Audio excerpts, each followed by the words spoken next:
اتعلم السحر.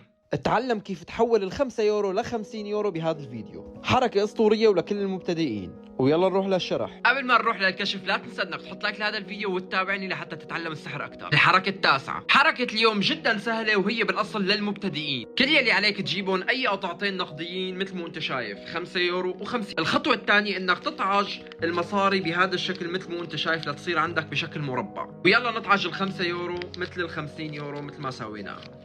وهلا بناخذ الشقفتين وبنحطهم بهذا الشكل مثل ما انتم شايفين، وبنسكر على الشقفه الاولى باصابعنا، ويلا جاهزين لنساوي السحر. وكل يلي علينا نساوي انه نورجي الشخص اللي عم نساوي له السحر انه في معنا هون قطعه نقديه، وبعدين حرك ايدي وانا عم بحرك ايدي. كل يلي علي يساوي اني نزل الخمسه وادفش ال50 لفوق لحتى تصير ال50 باينه وال5 يورو تحت مخبايه. وبعدين فيك تاخذ ال50 وتسكر ايدك اللي فيها ال5 يورو وتنزلها تحطها بجيبتك وتفتح ال50 لحتى هو يتاكد منها انه ما فيها اي شيء.